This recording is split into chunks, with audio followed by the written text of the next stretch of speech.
Whenever a nikah is being officiated, we recite the 3 verses. In each one of them, the primary reminder is that of the consciousness of Allah. Taqwallah. If you remember Allah throughout your life and you're conscious of Him, conscious of the day you're going to go back to Him and you're going to present your account or the account of your deeds, what can go wrong? Because if you falter as a human being, you quickly make amends. You quickly come back to what is right. This advice is not only for husband and wife, but for every single one of us.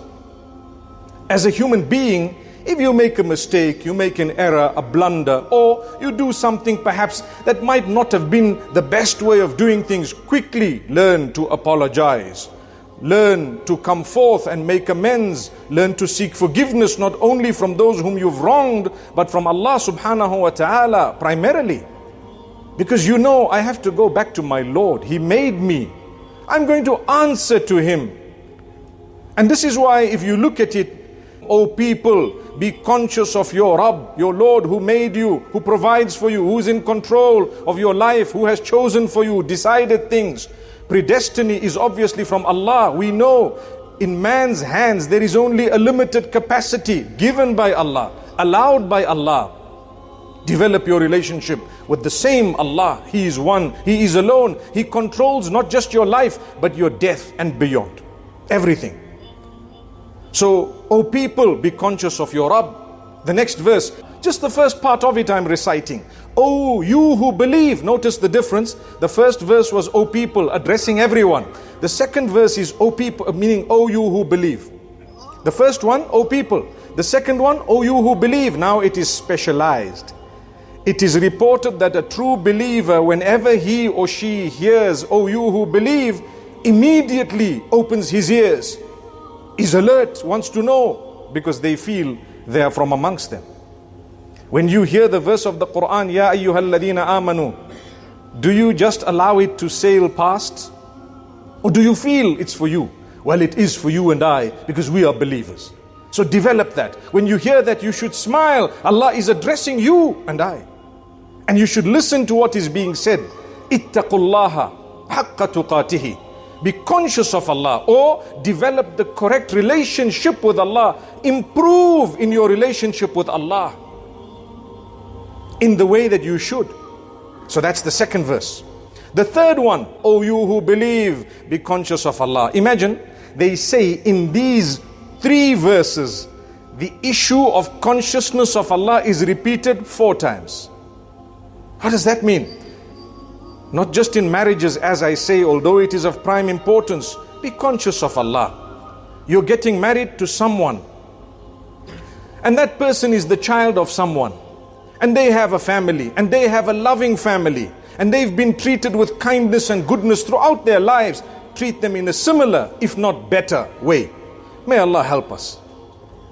So, the point that is of utmost importance is the last part of the 3rd verse, and utter that which is sadid. Sadid means upright. Do not say a single word out of turn, out of tune. You're a believer. وَمَنْ كَانَ يُؤْمِنُ بِاللَّهِ وَالْيَوْمِ الْآخِرِ. Whoever believes in Allah and is truly bothered about the day of judgment will either utter beautiful good words or remain silent. There's no third option. You can't say a bad word from your mouth. Do you know Mu'adh ibn Jabal radiyallahu anhu sitting in the companionship of the Prophet Muhammad sallallahu alayhi wasallam amongst them? And the Prophet sallallahu alayhi wasallam spoke about how important it is to control the tongue. And he says, control the tongue. Imagine the best of creation telling people who were better than you and I. They were amazing. The Sahaba radiyallahu anhum.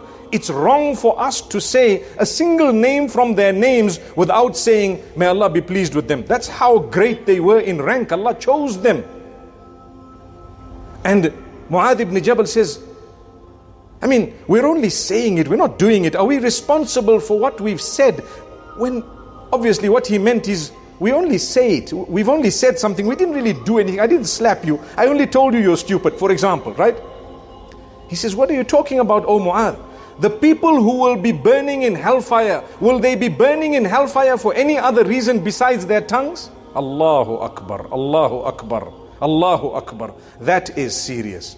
What that means is, the people of hellfire will be roasting in hellfire because of the abuse through their tongues. My brothers, my sisters, this is a reminder, very strong reminder for myself to begin with, and then for all of us. Watch your tongue. The tongue in marriage will make or break it. The tongue in a relationship will make or break it. Your own children, watch how you talk to them. Think carefully. The Quran tells you to say beautiful words. When you utter beautiful straight words, whether it's to your workers or to your own family, your wife, your parents, your brothers, your sisters, your in-laws, your spouse, whoever it may be, Allah says, by virtue of you using beautiful words, your a'mal, your deeds, your acts of worship become pure, purified, good and acceptable. Which means, if you don't watch your tongue, you're wasting your time with everything else. Because even if you made salah, the reward of that salah goes to the people you swore, you abused, you belittled, you hurt. Watch your tongue. Speak with love. Didn't Allah give you a brain? Before you talk, think, what am I saying? How can I say it? This is my brother, this is my son, this is my daughter, this is my sister, this is my wife, this is my husband, this is my in-law, father or mother-in-law, whoever it may be, this is my, whoever else it might, those who work for you. Think carefully. Allah gave me a brain. I want to tell this person that what you did was wrong. Firstly, don't raise your voice. Secondly, use your brain before you open your mouth. That's what Allah is telling you. That's what Muhammad ﷺ is saying. Choose the best words. My beloved, you know what? Perhaps there's a better way of doing this. Allahu Akbar. Have you thought about it? When you talk to your children like this, you empower them. They want to listen to you because you're loving. You can stroke the head of a little child and say, you know what? Don't do this. Someone breaks a glass, someone does something. We scream like the world came to an end. That was from Allah. It was designed before you were born that that glass was going to break. You could have done nothing about it. What was of importance was your reaction, not the action. The action was a mistake, forgiven. Your reaction was not a blunder. It's you. See the difference. A child will do things, no problem. Speak with love. Be patient. Empower the child. Many children are scared of parents. Why? Because the parent just yells, shouts, screams, beats up, warns, threatens. Those children will have a developmental issue as they grow older because they are so frightened of everyone and anything around. They start doing things behind the backs of people. The minute they get an opportunity, the wrong is done behind the back. Why? Because in front of your face, they couldn't even do the right thing. You just shouted. They were never correct. Some of us, we like to be perfectionists. What does that mean? People around us are never correct. They're always wrong. My brother, my sister, you are not the only person in existence. You're not the only one. Everyone thinks differently. They're made with different capacities, different brains. Learn to understand. Learn to be tolerant. Learn to let things happen, not your way. For as long as it's halal, permissible, let it be. No problem. People will make dua for you. You grow older and people will love you. They will come to play with you as grandchildren. Sometimes what might happen? No one wants to see your face because you know what? You were too hard on everyone. No, don't worry and apologize. Never mind. It's okay. I'm sorry. I was very hard on you. No problem. Forgive me. You know what? It was my human weakness. No, alhamdulillah. My brothers, my sisters, do you know that when Allah tells us to watch the tongue, to speak straight, He tells us after that, if you are going to do that, as a result of the taqwa, which means the consciousness of Allah, and the correct utterances, He says the rest of your deeds become acceptable, pure, good, and automatically Allah forgives your sins. Why? Because I'm worried about how I speak to other people. So Allah forgives you because who created those other people? You know, when you're giving your daughter in marriage, one of the concerns is how are they going to treat her? Obviously she's brought up in a different home, will have differences, etc. The question is, how are they going to treat her? The only worry and concern, let them treat her with respect. If they treat her with respect and vice versa, automatically you have a better relationship with Allah. Because it's an instruction of Allah. You have a better relationship with Allah. And if you have a better relationship with Allah, you enjoy your ibadah. I mean salah, I don't have a gripe with this one or that one. MashaAllah, we're full of love. Everything is good.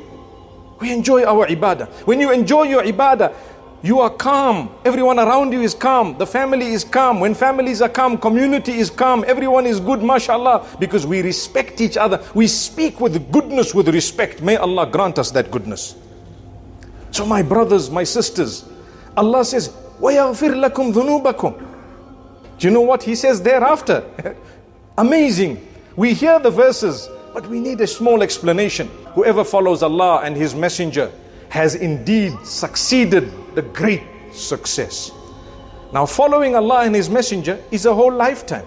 Sallallahu alayhi wasallam. It's a lifetime. Notice it rotates around taqwa Allah, development of your relationship with Allah. And then it is said at the end of the verse where the tongue is mentioned and the utterances are mentioned. You know, the animals, when they communicate, they just make that sound. You don't understand. Allah says the most detested of sounds, the sound of a braying donkey. And then we're taught, don't scream and yell at each other. Because why? You start sounding like that donkey. That's why. No one understands why yell. We yell at our own kids. Imagine, you yell at your own brothers and sisters, your family members. You know, it's amazing, because if we look at the issue of talking, speaking, your connection with Allah is closely related to how you address the rest of the creatures of the same Allah. He made them just like He made you. How you talk to them determines how your ibadah is actually acceptable in the eyes of Allah from one angle. May Allah Almighty grant us goodness. The Sahaba radiallahu anhum were taught and trained by the best of creation, the most noble of all messengers, sallallahu alayhi wasallam. One day there was a companion being harsh and hard on one of those who was working for him.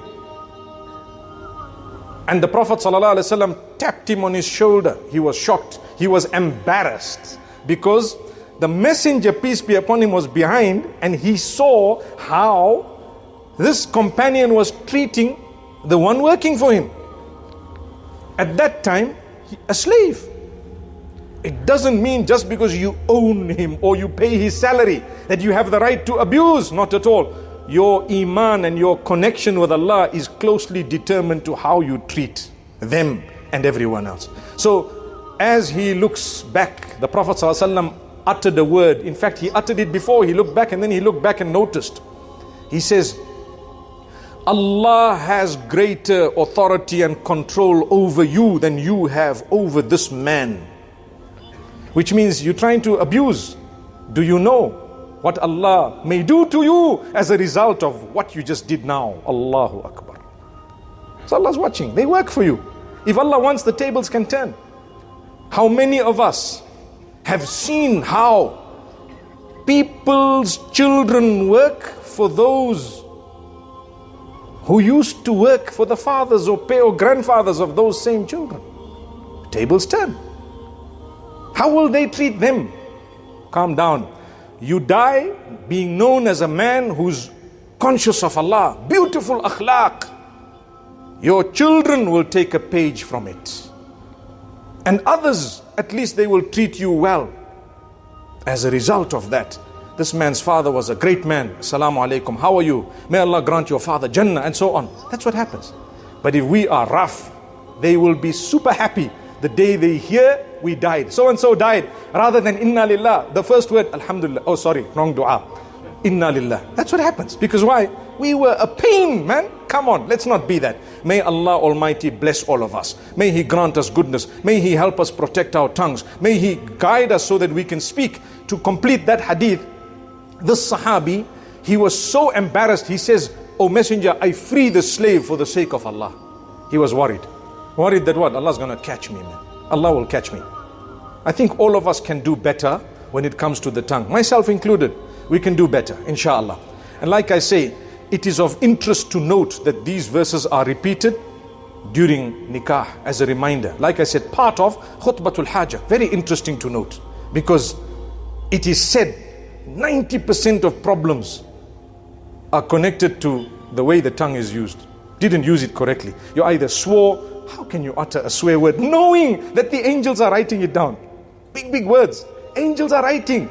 The day you are conscious of the fact that the angels are writing, that word doesn't come out. And if it does because of human error, as you're trying to eradicate that addiction to swear words, then immediately turn back to Allah. Seek forgiveness from the person. Do not be shy to go up to someone and say, my brother, you know, I feel so bad. I spoke roughly to you the last time. Please forgive me. I'm worried about my grave. I'm worried about meeting with Allah. Then inshallah we would be able to achieve. And may Allah Almighty grant all of us Jannah. أقول قولي هذا وصلى الله وسلم على نبينا محمد.